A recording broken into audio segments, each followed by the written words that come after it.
So good morning mga kuis yan. Meron tayo PCX 160. Issue nito water pump, nagtatagas. Yan, papalitan natin yan mga kuis.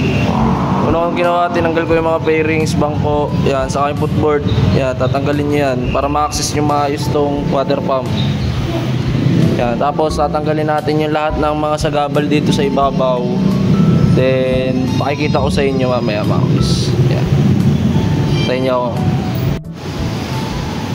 So mga kuis, bago kayo magtanggal ng water pump, timing nyo muna. Yan, top dead center nyo muna.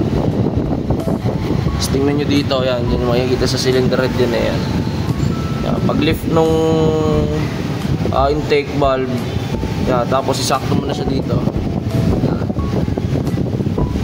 na timing mo yun dito. Tapos tanggalin mo na yung mga socket na kailangan tanggalin para ma-access mo na yan. Then meron yan tatlong tornilyo dito, yan mga kuis, yan. Yan, tanggalin mo to saka yun. Yan, tapos mahugot mo na yan. Yan, tayo nyo mga kuis ha, tatanggalin ko muna. Then papakita ko sa inyo yung pagkakabit. So yan mga kuis, tatanggalin natin yung water pump nya. Yan, tapos ito yung bagong pyesa ni customer.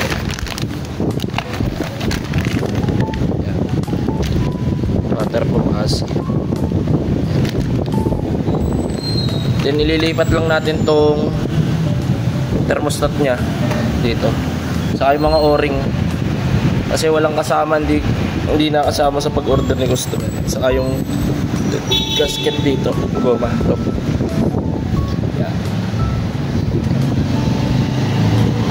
Yan, mapapansin nyo mga kuis. Sa pagkakabit, yan, mapapansin nyo, yan, kita nyo tong pin na to. Yan, yung pin na to. Yan, dito nyo itatapat dyan sa arrow.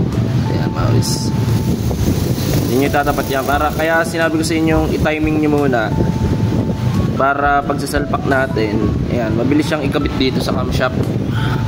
Yan, camshaft sprocket, yan, mabilis siyang isusuksok dun. Yan.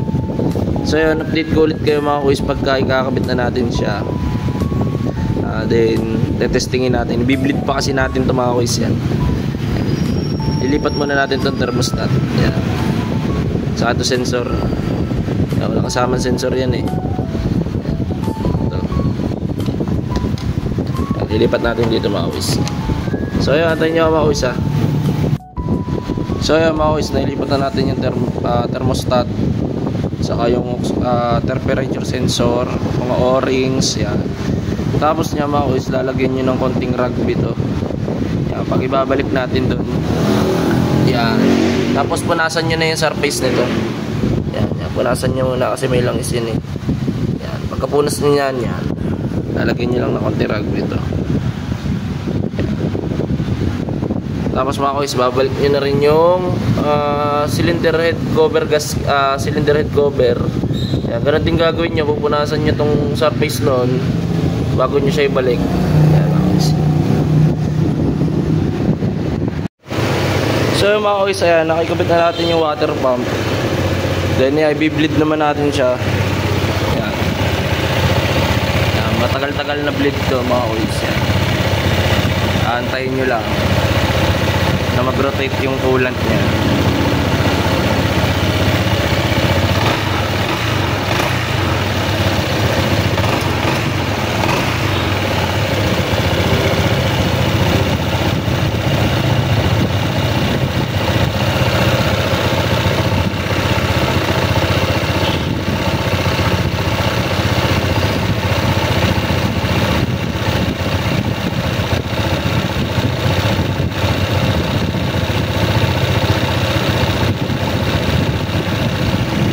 Mga kuis, kakabit ko muna yung mga bearings mamaya.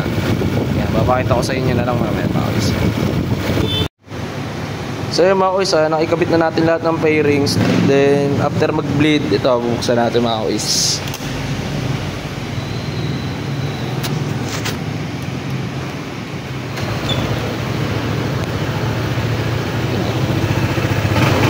Yan, inobserbahan ko na yan kanina pa mga kuis, kung may natulo pa ba sa ilalim. So far, wala na naman na yan mga kuis. wala na naman natutunan. So yun mga kuys, kung may natutunan kayo sa aking tutorial video, pakipollow naman ang aking Facebook page. Then subscribe na kayo sa aking YouTube channel mga kuys. PCX 160 palit water pump. Yan mga kuys. Salamat, marami.